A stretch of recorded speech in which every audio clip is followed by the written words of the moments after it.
The diner was quiet that morning, just the hum of the jukebox and the soft clink of coffee cups. At the corner booth sat an 81-year-old veteran, alone, gentle, lost in thought. Then the door burst open.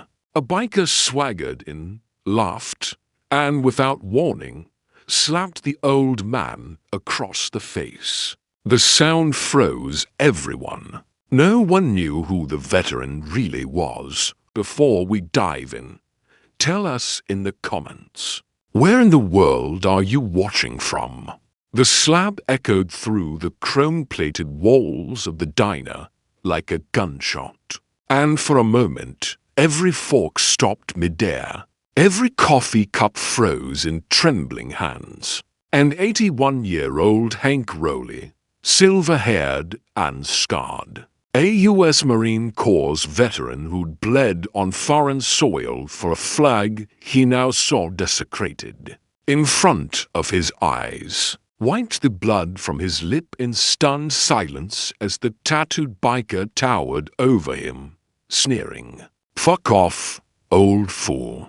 But what no one in that moment knew, not the shocked waitress gripping the coffee pot, not the cook peeking from behind the window, not even the biker's own crew who laughed 2 seconds too late, was that Hank wasn't just any old man, wasn't just a relic sipping black coffee in the corner booth. He was the last living member of Ghost Platoon, a classified unit disavowed after the Hellfire Pass incident.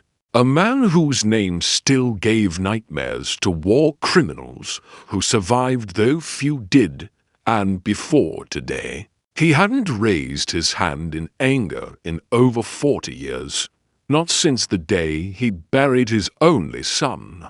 A casualty of friendly fire during a botched mission Hank had begged command to delay. A burden he'd carried through the decades, like an iron cross on his spine. He had come to this small town to disappear, to live quietly on his military pension in a cabin outside Oak Hill. His daily ritual reduced to crossword puzzles, vet clinic visits for his dog Max, and this one damn diner. Same booth, same waitress, same order until now, until this moment. When the past he'd tried so hard to bury exploded back into his reality with a palm to the face.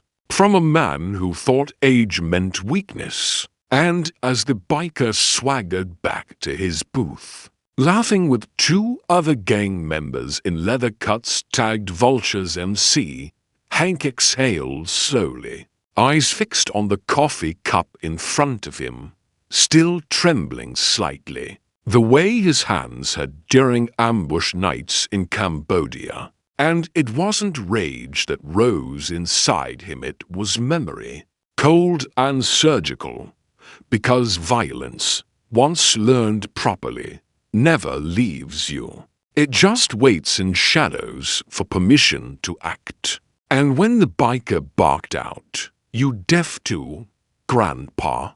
Hank stood up, slower than pain, and walked toward the register without a word, dropping a 5 and turning not toward the door, but toward the table of his assailants, their laughter fading just enough for the oldest one to smirk and say, "What?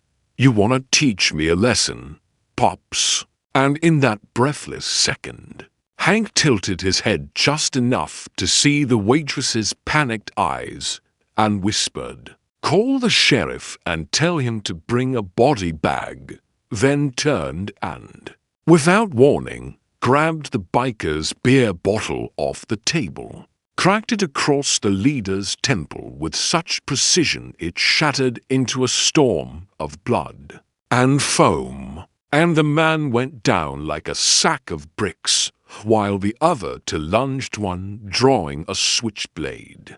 The other just fists, but Hank's reflexes were ghosts of war reborn, and in 10 seconds flat, Both men were sprawled on the floor.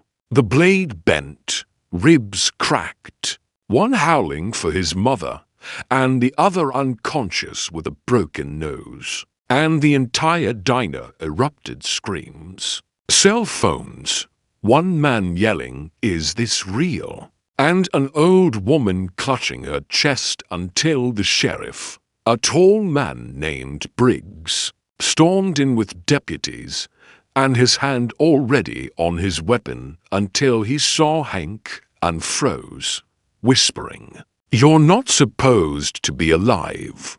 Because Hank Rowley had been declared KIA in 1985 as part of a covert extraction that never made it home, and only two people on record knew he was alive: the Pentagon and Briggs, who once served under him, back when he was a terrified private, and Hank had pulled him out of a burning Humvee under sniper fire. And Hank simply said, "I was having breakfast."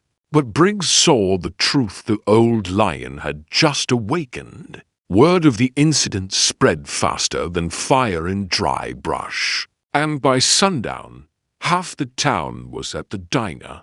News crews, biker reinforcements, angry veterans, protesters, and cameras hungry for chaos. While inside the sheriff's office, Briggs tried to convince Hank to leave town for his own safety, but Hank refused, saying, "I've run enough." And what followed was 22 minutes of tension broadcast live when the Vulture's MC returned, this time with 12 bikes and their president, a man named Ripper Vaughn, ex-military himself, dishonorably discharged for brutality, now a self-made warlord on wheels. And as he stormed toward the diner with his men, Hank walked out.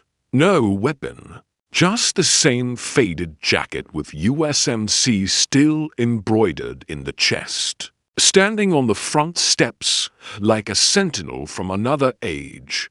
And when Vaughn yelled, "You drew blood, now you'll bleed," Hank said nothing, just raised his hand and snapped his fingers. And to the shock of everyone, for unmarked black SUVs rolled up.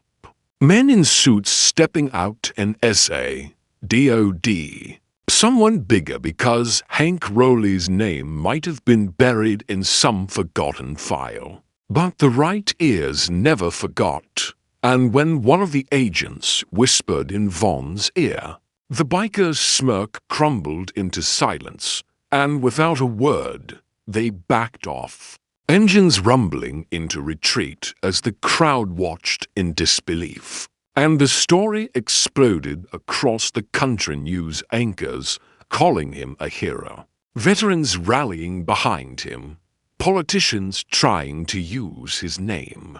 But Hank didn't care. He didn't do it for fame or for payback. He did it because some lines should never be crossed. Not by enemies, not by countrymen, not even by time.